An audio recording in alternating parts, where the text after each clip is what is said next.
മാന്യ പ്രേക്ഷകർക്ക് എൻ്റെ പ്രണാമം. ഇന്ന് ഞാൻ നേരത്തെ തന്നെ 2-3 പ്രാവശ്യം പറഞ്ഞ കാര്യങ്ങൾ പറയാൻ വേണ്ടിയിട്ടാണ് ഒരു 10-15 മിനിറ്റ് ഉപയോഗിക്കുന്നത്. ഇന്നലെ വൈകുന്നേരം യൂട്യൂബിൽ ഡോക്ടർ സക്കീർ നായിക്കിൻ്റെ ഒരു പ്രഭാഷണം കേട്ടു. ആവേശത്തോടുകൂടി നിർത്താതെ മുമ്പിലുള്ളവരെ കീഴടക്കാൻ വേണ്ടി ചിന്തിക്കാൻ പോലും അവസരം നൽകാതെ ആയിരക്കണക്കിന് മുസ്ലിങ്ങളെ മുമ്പിൽ നിർത്തി അവരെ കൊണ്ട് കൈയടിപ്പിച്ച് തനിക്ക് ഹിന്ദുധർമ്മത്തിൻ്റെ എല്ലാം അറിയാം എന്ന് വരുത്തി തീർക്കാൻ വെറും ചതിയും വഞ്ചനയും പറ്റിക്കലിലൂടെയും അയാൾ നടത്തുന്ന പ്രഭാഷണം ഇന്നലെ കേട്ടപ്പോൾ എനിക്ക് അത്ഭുതം തോന്നി.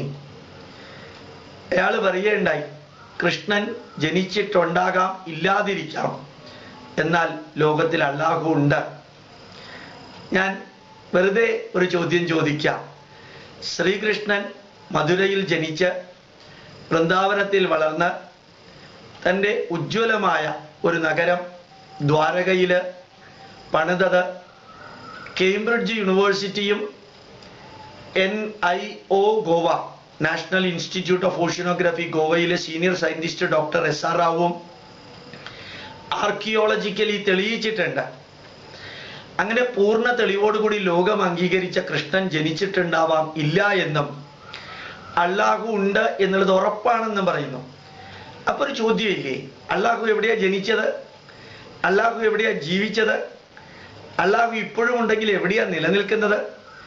അതിന് ശാസ്ത്രീയമായിട്ട് എന്ത് തെളിവാ ഉള്ളത്? ഈ ചോദ്യത്തിന് ഉത്തരം പറയണ്ടേ? രണ്ടാമതായിട്ട് അദ്ദേഹം പറയുന്നു, അല്ലാഹുവിന് മുമ്പൊരു ദൈവം ഉണ്ടായിരുന്നില്ല, ഇപ്പോഴും ഒരു ദൈവമില്ല, ഭാവിയിലും അല്ലാഹുവിന് ശേഷവും ഒരു ദൈവം ഉണ്ടാവില്ല. അപ്പോൾ അല്ലാഹു ഉണ്ടാവുകയും നിലനിൽക്കുകയും ഇല്ലാതെയാവുകയും ചെയ്യുന്ന ഒരാളാണോ? അങ്ങനെ അല്ലാഹുവിന് മുമ്പും ഇപ്പോഴും പിന്നീടും ഒരു ദൈവം ഉണ്ടാവില്ല എന്ന് സക്കീർ നായിക്ക് ഇത് പറയുന്ന പോലെ ഒരു ക്രിസ്ത്യാനി പറഞ്ഞു എന്ന് വിചാരിക്കാം. യഹോവയ്ക്ക് മുമ്പും ഇപ്പോഴും യഹോവയ്ക്ക് ശേഷവും ഒരു ദൈവം ഉണ്ടാവില്ല എന്ന്. അതേപോലെ ഹിന്ദു പറഞ്ഞു എന്ന് വിചാരിക്കുക, മഹാവിഷ്ണുവിന് മുമ്പും ഇപ്പോഴും മഹാവിഷ്ണുവിന് ശേഷവും ഒരു ദൈവം ഉണ്ടാവില്ല എന്ന്. 3 പേർക്കും പറയാൻ അവകാശമില്ലേ? ഉറക്കെ പറയുകയും ഒടുക്കം നിർത്തുകയും ഒന്നും അറിയാതിരിക്കുകയും ചെയ്യുന്ന സക്കീർ നായിക്കിനെ പോലെയുള്ളവര് വെല്ലുവിളിച്ചു കഴിഞ്ഞാൽ ശരിയാവുന്നതാണോ ഇതേമാതിരിയുള്ള അബദ്ധങ്ങൾ? എന്നിട്ട് അദ്ദേഹം വേറൊരു സ്ഥലത്ത് പറയുന്നു, വേദങ്ങൾ എഴുതിയത് ഹിന്ദുക്കൾക്ക് വേണ്ടി മാത്രമാണ്, ഖുർആൻ എഴുതിയത് മാനവരാശിക്ക് വേണ്ടിയാണെന്ന്. എന്നിട്ട് പിന്നെ എന്താ, ലോകത്തില് 140 കോടി മുസ്ലിങ്ങളല്ലേ ഉള്ളൂ, 703 കോടി ജനങ്ങളില്ലേ? മറ്റ് ജനങ്ങൾ എന്തുകൊണ്ടാണ് ഈ ഖുർആൻ സ്വീകരിക്കാത്തത്? മാത്രമല്ല, ഈ ഖുർആൻ എല്ലാവർക്കും വേണ്ടിയാണെങ്കിൽ അള്ളാഹുവിനെ അല്ലാതെ ആരാധിക്കുന്നവരുടെ ശിരച്ഛേദനം ചെയ്യുമ്പോൾ നീ അള്ളാഹുവിനോട് അടുത്ത് വരുന്നു എന്ന് ഖുർആനിൽ പറഞ്ഞിരിക്കുന്നത് എന്തുകൊണ്ടാണ്? എല്ലാവർക്കും വേണ്ടിയാണെങ്കിൽ അള്ളാഹുവിനെ ആരാധിക്കാത്തവരുടെ കഴുത്തെന്തിനാ അറുത്തത്? ഇവിടെ AD 995 മുതൽക്ക് ഭാരതത്തിലേക്ക് ആക്രമിച്ച് കയറിയ മുസ്ലിങ്ങൾ ചെയ്തത് ഹിന്ദുക്കളെ, കോടിക്കണക്കിന് ഹിന്ദുക്കളെ കൊല്ലുക ചെയ്തത്. ഈ ഖുർആൻ അവർക്കും കൂടി വേണ്ടിയാണെങ്കിൽ അവരെ കൊല്ലാതെ പഠിപ്പിച്ചാൽ പോരായിരുന്നോ? എന്തിനാ കൊന്നത്? എന്തിനാ പ്രവാചകൻ ഇത്രയും യുദ്ധം ചെയ്തത്? ആ യുദ്ധം ചെയ്തതെല്ലാം ഈ ഖുർആനെ അംഗീകരിപ്പിക്കാനായിരുന്നില്ലേ? ഖുർആനിൽ എവിടെയെങ്കിലും ലോകാ സമസ്ത സുഖിനോ ഭവന്തു എന്ന അർത്ഥം വരുന്നൊരു വരിയുണ്ടോ? എല്ലാ ജനതയ്ക്കും സുഖമായി ഭവിക്കട്ടെ എന്ന വേദത്തിലെ മന്ത്രം, സർവേ ഭവന്തു സുഖിനഃ സർവേ സന്തു നിരാമയ സർവേ ഭദ്രാണി പശ്യന്തു മാ കശ്ചിത് ദുഃഖ ഭവേത്. എല്ലാവരും സുഖമായിരിക്കട്ടെ. മഹാവിഷ്ണുവിനെ ആരാധിക്കുന്നവർ മാത്രം സുഖമായിരിക്കട്ടെ എന്നല്ല പറഞ്ഞിരിക്കുന്നത്. ഖുർആനിൽ അള്ളാഹുവിനെ ആരാധിക്കുന്നവർ മാത്രം സുഖമായിരിക്കട്ടെ എന്നാണ് പറഞ്ഞിരിക്കുന്നത്. അതുകൊണ്ട് എല്ലാവർക്കും വേണ്ടിയാണ് ഈ ഖുർആൻ എഴുതിയിരിക്കുന്നതെങ്കിൽ ഇന്ന് ലോക ജനത അത് സ്വീകരിച്ചിട്ടില്ല. മാത്രമല്ല, അദ്ദേഹം പറയുന്നു, അല്ലെങ്കിൽ അയാൾ പറയുന്നു, യജുർവേദത്തിലെ 32-ാം അധ്യായത്തിലെ 13-ാമത്തെ വരിയിൽ വിഗ്രഹാരാധന പാടില്ലെന്ന് പറഞ്ഞിട്ടുണ്ടെന്ന്. ഏത് യജുർവേദത്തിലാ? എത്ര യജുർവേദം ഉണ്ടെന്ന് സക്കീർ നായിക്കിന് അറിയോ? യജുർവേദം 108 റിസൻഷൻസ് ഉണ്ട്, 108 ശാഖയുണ്ട്.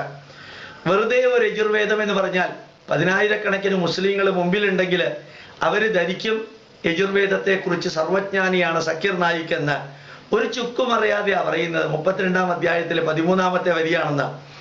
വൈദിക ചിന്താധാര പ്രകാരം ഈ പ്രപഞ്ചത്തെയാണ് ഈശ്വരനായിട്ട് ആരാധിക്കുന്നത്.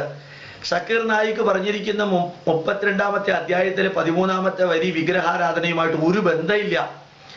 മാത്രമല്ല യജുർവേദത്തിലോ ഋഗ്വേദത്തിലോ സാമവേദത്തിലോ അഥർവവേദത്തിലോ ഒരു സ്ഥലത്തും വിഗ്രഹാരാധനയെ കുറിച്ച് ഒന്നും പറയുന്നുമില്ല. പിന്നെ പറയുന്നില്ല എന്ന് അയാൾ തന്നെത്താനെ പറയുന്നത് മുമ്പിലിരിക്കുന്നവരുടെ അറിവില്ലായ്മ ഇയാളുടെ അറിവായിട്ട് മാറുകയാണ്. ഇനി അഥവാ മറിച്ച് യജുർവേദത്തിൽ വിഗ്രഹാരാധന പാടില്ല എന്ന് പറഞ്ഞിട്ടുണ്ടെങ്കിൽ യജുർവേദം പൂജിച്ചാൽ പോരെ, പിന്നെന്തിനാ ഈ ഖുർആൻ പൂജിക്കാൻ പോകുന്നത്? യജുർവേദത്തിൽ അത് പറഞ്ഞിട്ടുണ്ടല്ലോ, എന്തിനാ ഖുർആൻ പൂജിക്കാൻ പോകുന്നത് എന്നുള്ളൊരു ചോദ്യവും കൂടി അവശേഷിക്കുന്നില്ലേ? മാത്രമല്ല ഈ വേദത്തിൽ അള്ളാഹുവിനെ കുറിച്ച് പറയുന്നു 2 അക്ഷരങ്ങൾ വീതമുള്ള വാക്കുകളെ മാറ്റി അള്ളാഹു എന്ന് ചേർത്ത് വളരെ ഉറക്കെ വളരെ വേഗത്തിൽ ആർക്കും പിടികിട്ടാത്ത വിധത്തിൽ പ്രഖ്യാപിച്ചാൽ വേദത്തിൽ അള്ളാഹു എന്ന് പറയുന്നുണ്ടെന്ന് ആയിത്തീരുമോ? പച്ച നുണ പറഞ്ഞ് എന്തിനാ ഈ ഖുർആനെയും മുഹമ്മദ് നബിയെയും എന്തിനാ ഈ അള്ളാഹുവിനെയും പ്രചരിപ്പിക്കുന്നത്? അതേപോലെ പറയുന്നു ഖുർആൻ സർവലൗകികമാണ് എന്ന്. എങ്ങനെയാണെങ്കിൽ സർവലൗകികമാണെങ്കിൽ ഈ ഷിയായും സുന്നിയും അഹമ്മദിയായും ഈ സുഫിയും തമ്മിൽ നിരന്തരം യുദ്ധം നടക്കണില്ലേ? ഞാൻ ചിലപ്പോൾ ചില മുസ്ലിങ്ങളോട് ചോദിക്കാറുണ്ട്, പാകിസ്ഥാനിലും അഫ്ഗാനിസ്ഥാനിലും ഇറാനിലും ഇറാഖിലും മുസ്ലിം രാജ്യങ്ങളിലും ബോംബ് ഉണ്ടാക്കുന്നത് മുസ്ലിങ്ങളാണ്, പൊട്ടിക്കുന്നത് മുസ്ലിങ്ങളാണ്, മിക്കവാറും ബോംബ് പൊട്ടുന്നത് പള്ളികളിലുമാണ്. ഒരേ മുഹമ്മദ് നബിയും ഒരേ ഖുർആനും ഒരേ പ്രവാചകനും ഒരേ ചന്ദ്രക്കലയും നക്ഷത്രവും ഒരേ മക്കയുമാണ് എങ്കിൽ എന്തിനാ ഈ ബോംബ് അവരവർ തമ്മിൽ പൊട്ടിച്ച് ചാവുന്നതും കൊല്ലുന്നതും? അങ്ങനെ ഒരു പ്രശ്നം കൂടി ഇല്ലേ? മാത്രമല്ല ഖുർആൻ സാർവലൗകികവും എല്ലാവർക്കും വേണ്ടിയിട്ടുള്ളതാണെങ്കിൽ എന്തുകൊണ്ട് ക്രിസ്ത്യാനിയെയും ഹിന്ദുവിനെയും മെക്കയിലേക്കും കാബയ്ക്കകത്തേക്കും വരാൻ അനുവദിക്കുന്നില്ല? 22 മൈൽ അപ്പുറത്ത് മാത്രമേ ഹിന്ദുക്കൾക്കും അതേപോലെ ക്രിസ്ത്യാനികൾക്കും വരാവൂ. എങ്ങാനും കാബയ്ക്കകത്ത് വന്നാൽ അന്ന് അവന്റെ തല അവിടെ വീണ് കിരണ്ട് ഉരുളും. അപ്പൊ സാർവലൗകികമായിട്ടുള്ള ഖുർആൻ എന്തുകൊണ്ട് ഹിന്ദുവിനെയും ക്രിസ്ത്യാനിയെയും മക്കയ്ക്കകത്ത് ഹജ്ജ് നടക്കുന്ന സമയത്തോ അല്ലാത്ത സമയത്തോ അനുവദിക്കുന്നില്ല? അതുകൂടി ഒന്ന് നോക്കണ്ടേ? പിന്നീട് പറയുന്നു 320 രാമായണമുണ്ടെന്ന് രാമാനുജൻ പറഞ്ഞിട്ടുണ്ടെന്ന്. രാമാനുജൻ വിശിഷ്ടാദ്വൈതം എഴുതിയ ആളാണ്. അദ്ദേഹം രാമായണത്തെക്കുറിച്ച് ഒരക്ഷരം പോലും എഴുതിയിട്ടില്ല, പറഞ്ഞിട്ടില്ല. രാമാനുജന്റെ വിഷയമല്ല രാമായണം. പിന്നെ എങ്ങനെയാ രാമാനുജൻ രാമായണത്തെക്കുറിച്ച് പറയുക? മുമ്പിലുള്ളവർക്ക് ഒരക്ഷരം അറിഞ്ഞൂടാ.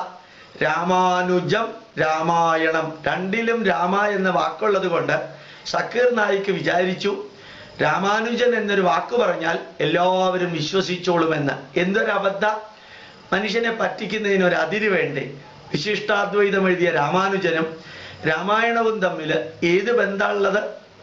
അങ്ങനെ ഒരു ബന്ധവും ഇല്ല എന്ന് മുമ്പിലുള്ളവർക്ക് അറിയാത്തത് കൊണ്ട് എന്തെങ്കിലും വിളിച്ചു പറഞ്ഞാൽ അതെല്ലാം നടക്കും.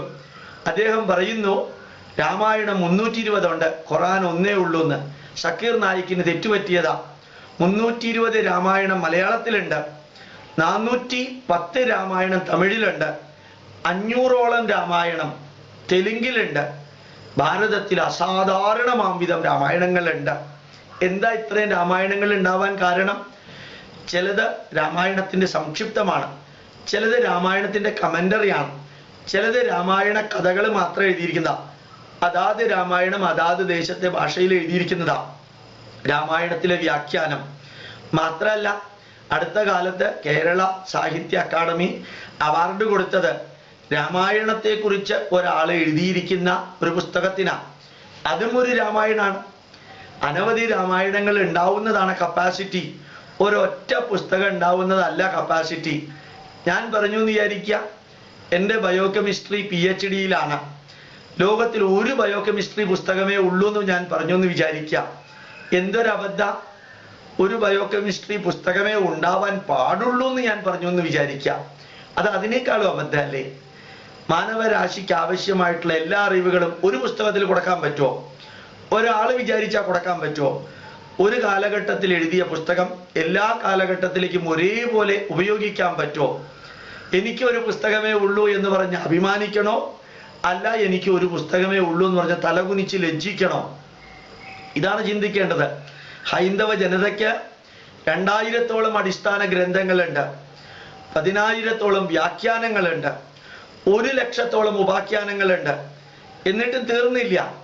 അഡീഷനും ഡെലീഷനും മോഡിഫിക്കേഷനും കറക്ഷനും വരുത്തി വീണ്ടും വീണ്ടും പല പുസ്തകങ്ങളും എഴുതിക്കൊണ്ടിരിക്കുകയാണ്. അതേപോലെ സക്കീർ നായിക്ക് ഒരിക്കൽ ഇന്നലെ ഞാൻ കണ്ട യൂട്യൂബിൽ പറയുകയുണ്ടായി, മഹാഭാരതത്തിൽ 8,000 ശ്ലോകമേ ഉണ്ടായിരുന്നുള്ളൂ, പിന്നെ അത് 24,000 ഇപ്പൊ അത് 100,000 ആയിന്ന്. ആരാ ഇയാൾക്ക് ഈ അറിവ് കൊടുത്തത്? ഏത് പുസ്തകത്തിലാണ് മഹാഭാരതത്തിൽ 8,000 ശ്ലോകങ്ങളുള്ളൂ എന്ന് പറഞ്ഞത്? ഇയാൾ പറഞ്ഞത് അത് ശരിയായിരിക്കോ? മഹാഭാരതത്തിൽ അന്നും ഇന്നും 1,25,000 ശ്ലോകമുണ്ട്. എന്നിട്ടും പറഞ്ഞിരുന്നത് 100,000 എന്നാ, 1,00,000 എന്നാ പറഞ്ഞിരിക്കുന്നത്. മഹാഭാരതത്തിൽ എത്ര ശ്ലോകം ഉണ്ടെന്ന് പോലും അറിയാത്ത ആള് വളരെ സ്പീഡിൽ ഇംഗ്ലീഷിൽ അടിച്ച് കലക്കി പറയുകയാണ് 100,000 shlokas are there, corruption has taken place. മലയാളത്തിൽ ഒരു ചൊല്ലുണ്ട്, ഒന്നും അറിയാത്തവനും ഉറക്കെ പറയുന്നവനും ഒടുക്കം നിർത്തുന്നവരും ജയിക്കാം.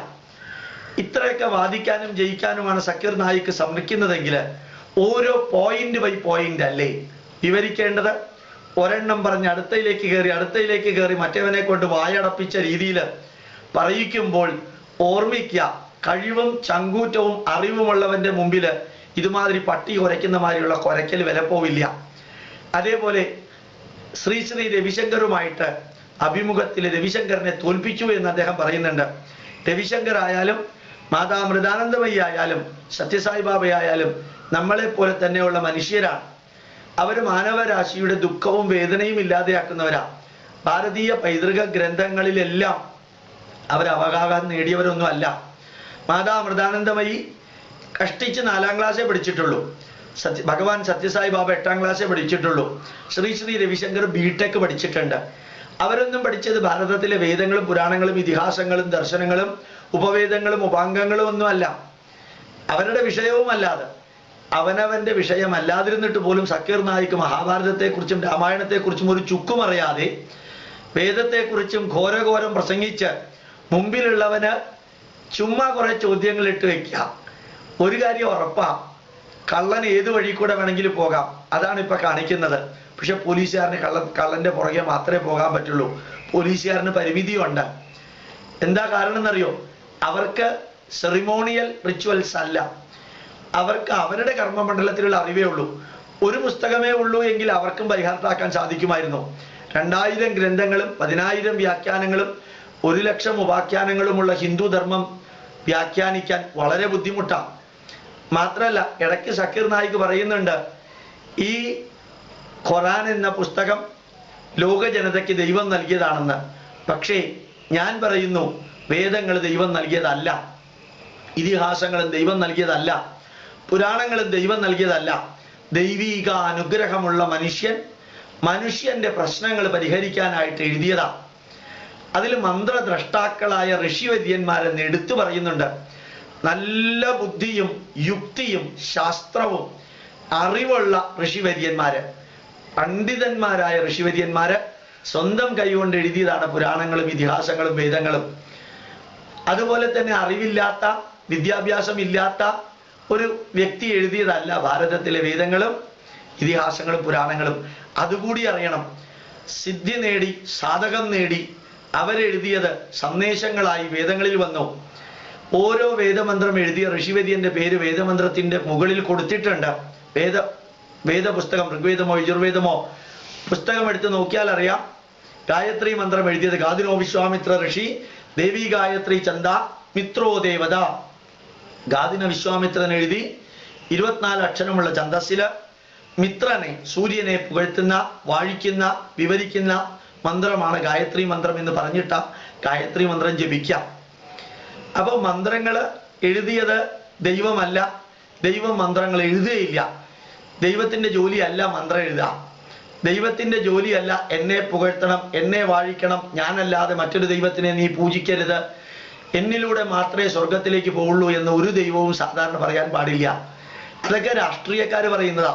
എന്നെ പ്രധാനമന്ത്രിയാക്കണം, എന്നെ മുഖ്യമന്ത്രിയാക്കണം, എന്നെ അല്ലാതെ മറ്റൊരുവനെ നിങ്ങൾ തിരഞ്ഞെടുക്കരുത് എന്നെല്ലാം പറയുന്ന രാഷ്ട്രീയക്കാരുടെ സ്റ്റാൻഡേർഡിലേക്ക് ദൈവം താഴ്ന്നാൽ അത് ഏത് ബൈബിളിലെ പഴയ നിയമമാണെങ്കിലും അങ്ങനെ ഏത് ഹിന്ദു ദൈവം പറഞ്ഞാലും അത് അബദ്ധം. അതുകൊണ്ട് കുറെ കൂടി വിശാല മനസ്സോടുകൂടി കുറെ കൂടി പഠിച്ച് വാദിക്കാനും ജയിക്കാനും ശ്രമിക്കാതെ അറിയാനും അറിയിക്കാനും ശ്രമിക്കുകയാണ് സക്കീർ നായിക്കിനെ പോലെയുള്ളവർക്ക് വേണ്ടത്. വാദിക്കാനും ജയിക്കാനും ശ്രമിക്കുന്നിട്ട് ജയിച്ചിട്ട് എന്ത് നേടാനാ? ഇസ്ലാമാണ് ലോകത്തിലെ മതം എന്നറിയിക്കാനോ? ഞാൻ വളരെ ലളിതമായ ഭാഷയിൽ പറയാം ആഗ്രഹിക്കുകയാണ്. ഇന്ന് ഈ സ്നേഹത്തിൻ്റെയും സൗമനസ്യത്തിൻ്റെയും ഭാഷയായിട്ടുള്ള ഒരു മതമായിട്ടാണോ ഇസ്ലാം മതം അമേരിക്കയിലും ഇംഗ്ലണ്ടിലും കാനഡയിലും എല്ലാം സ്വീകരിച്ചിരിക്കുന്നത് എന്ന് നോക്കാം. അടുത്ത കാലത്ത് ഞാൻ അമേരിക്കയിൽ പോയപ്പോൾ കേട്ട ഒരു വരിയാണ്. അവിടെ 67 പേർക്കോ 72 പേർക്കോ പൈലറ്റിന് ആവാൻ ട്രെയിനിങ് കൊടുത്തു, പൈലറ്റ് ആവാൻ. പിന്നീട് അറിഞ്ഞത് അമേരിക്കൻ പേരുള്ള ഒരു മുസ്ലിം അതിനകത്ത് ഉണ്ടായിരുന്നു. ആ 72 പേരെയും ടെർമിനേറ്റ് ചെയ്തു. ഒരു മുസ്ലിം പേര് ഒരു മുസ്ലിം വ്യക്തി അതിലുണ്ടായിരുന്നത് കൊണ്ട് ട്രെയിനിങ് കൊടുത്ത 72 പേരുടെയും പേര് ക്യാൻസലാക്കി അവരെ പറഞ്ഞയച്ചു. എന്താ ഈ സൗമനസ്യത്തിൻ്റെയും ദയയുടെയും സത്യത്തിൻ്റെയും എല്ലാം മതം ലോക ജനത എന്തുകൊണ്ട് ഭയപ്പെടുന്നു എന്നുകൂടി ഒന്ന് ചിന്തിക്കുക. ഒരു മതത്തിനോടും എനിക്ക് എതിർപ്പില്ല. ഞാൻ പള്ളികളിലും മസ്ജിദുകളിലും ക്ലാസ് എടുക്കാറുണ്ട്, എല്ലായിടത്തും ഞാൻ ക്ലാസ് എടുക്കാറുണ്ട്. പക്ഷെ ആരെല്ലാം ഗോപാലകൃഷ്ണൻ പറയുന്നു എന്ന് വിചാരിക്കുക എൻ്റെ മതമാണ് ഏറ്റവും വലിയ മതം, അത് മാത്രമേ നല്ലതുള്ളൂ എന്ന്. തെറ്റാ. ഞാനും അത് പറയാൻ പാടില്ല. എല്ലാ മതത്തിലും നന്മകളുണ്ട്. എല്ലാ ഋഷിവര്യന്മാരിലും പ്രവാചകരിലും നന്മകളുടെ വാക്കുകളുണ്ട്. പക്ഷെ അത് മാത്രമേ നിങ്ങൾ ഫോളോ ചെയ്യാവൂ, അതിലൂടെ മാത്രമേ സ്വർഗത്തിലേക്ക് പോവുള്ളൂ. അതല്ലാതെ മറ്റൊന്ന് ഫോളോ ചെയ്താൽ നരകത്തിലേക്ക് പോകുമെന്ന് പറഞ്ഞ് എൻ്റെ മതത്തിലെ ആളെ കൂട്ടാൻ, എൻ്റെ മതത്തിലെ അംഗസംഖ്യ കൂട്ടാൻ, എൻ്റെ മതം ലോകത്തിൻ്റെ ഭരണം സാരഥ്യം വഹിക്കുന്നതാണെന്ന് പറയാൻ വേണ്ടി ശ്രമിക്കുമ്പോഴാണ് ലോകത്തിൽ പ്രശ്നം ഉണ്ടാവുന്നത്. അതാ സ്വാമി വിവേകാനന്ദനും പറഞ്ഞത്. ഒരു കിണറ്റിലിരിക്കുന്ന തവള പറയുന്നു സമുദ്രത്തിൽ നിന്ന് വന്ന തവളയ്ക്ക് ഒന്നും അറിഞ്ഞൂടാന്ന്. കിണറ്റിലുള്ള തവള അങ്ങോട്ടും ഇങ്ങോട്ടും ചാടിയിട്ട് പറയുന്നു ഈ കിണറിൻ്റെ അത്രയും വലിപ്പമുണ്ടോ സമുദ്രത്തിന് എന്ന്. മറ്റേ സമുദ്രത്തിൽ നിന്ന് വന്ന തവള പറഞ്ഞു സമുദ്രത്തെക്കുറിച്ച് അറിയണമെങ്കിൽ സമുദ്രത്തിൽ തന്നെ ചെന്ന് നോക്കണം, ഇവിടെ ഇരുന്ന് നോക്കിയാൽ നിനക്ക് മനസ്സിലാവില്ല തവളയെ എന്ന്. അത് തന്നെയാ സക്കീർ നായിക്കിനോടും പറയാനുള്ളത് എന്ന് പറഞ്ഞുകൊണ്ട് മഹാസാഗരം കാണാൻ പറ്റാത്ത വ്യക്തി കൂപമണ്ഡൂകം എന്ന് പറഞ്ഞ് കിണറ്റിൻ്റെ അകത്തിരുന്ന് ഇത് തന്നെ സാഗരത്തേക്കാൾ വലുതെന്ന് പറയുന്നതിന് പകരം നല്ലവണ്ണം പഠിക്കുക. ചില പുസ്തകങ്ങളുടെ ചില പേജുകളും അധ്യായത്തിൻ്റെ നമ്പറും വരിയുടെ നമ്പറും എടുത്ത് മുമ്പിൽ ആരോട് ചോദിച്ചാലും ആർക്കും ഉത്തരം പറയാൻ സാധിക്കില്ല. ഞാൻ തകഴി ശിവശങ്കരപ്പിള്ള എഴുതിയ കയർ എന്ന നോവലിൻ്റെ 327-ാമത്തെ പേജിൽ 5-ാമത്തെ വരി ഏതാന്ന് പറയാൻ പറ്റുമോ എന്ന് ചോദിച്ചാൽ നിങ്ങൾക്ക് പറയാൻ പറ്റുമോ? ഓക്സ്ഫോർഡ് ഡിക്ഷണറിയിൽ 278-ാമത്തെ പേജിലെ 5-ാമത്തെ വാക്ക് എങ്ങനെയാണ് എഴുതിയിരിക്കുന്നതെന്ന് പറയാൻ പറ്റുമോ എന്ന് ചോദിച്ചാൽ നിങ്ങൾക്ക് പറയാൻ പറ്റുമോ? ഖുറാനിലെ 14-ാമത്തെ അധ്യായത്തിലെ 2-ാമത്തെ വരിയിൽ നിങ്ങൾ ആരെയും സ്നേഹിക്കരുതെന്ന് പറഞ്ഞിട്ടുണ്ട് എന്ന് ഞാൻ പറയുകയാണെന്ന് വിചാരിക്കുക. നിങ്ങൾക്കത് പരിശോധിക്കാൻ പറ്റുമോ? ആരാ പരിശോധിക്കാൻ പോകുന്നത്? 10,000-കണക്കിന് ആൾക്കാർ ഇത് കേൾക്കുമ്പോൾ ചിലപ്പോൾ 1-2 പേര് ചെന്ന് നോക്കുമായിരിക്കും ഖുറാനിലെ 12-ാമത്തെ അധ്യായത്തിൽ 5-ാമത്തെ വരി അത് തന്നെയാണോ എന്ന്. അതിൽ നിന്ന് ആ പുസ്തകം തുറക്കുമ്പോൾ ഇയാൾ പറഞ്ഞ വരിയും ചിലപ്പോൾ മറന്നുപോയിന്ന് വരും. ഇങ്ങനെയെല്ലാം വെല്ലുവിളിക്കലല്ല വെല്ലുവിളിക്കല്, പഠിച്ച് അറിയിക്കലാണ് വെല്ലുവിളിക്കല്. അറിവുള്ളവന്റെ ലക്ഷണം എന്തെല്ലാം സ്ഥാപിച്ചെടുക്കലല്ല, അത് രാഷ്ട്രീയക്കാരുടെ ലക്ഷണമാണ്. അറിവുള്ള പണ്ഡിതര് അറിവ് കൊടുത്ത് അംഗീകരിപ്പിക്കല. ശങ്കരാചാര്യരും വിവേകാനന്ദനും ചെയ്തത് അതാ. മുഷ്ടി ചുരുട്ടിയിട്ട് ടൈ കെട്ടിയിട്ട് മൈക്കിന്റെ മുമ്പിൽ ഇരുന്നുകൊണ്ട് പലതും വിളിച്ചു പറഞ്ഞ് ആയിരക്കണക്കിന് വ്യക്തികളുടെ കയ്യടി കിട്ടുമ്പോൾ പണ്ഡിതനാവില്ലെന്ന് കൂടി പറഞ്ഞുകൊണ്ട് വാക്കുകൾ അവസാനിപ്പിക്കുന്നു. പ്രണാമം, നമസ്കാരം.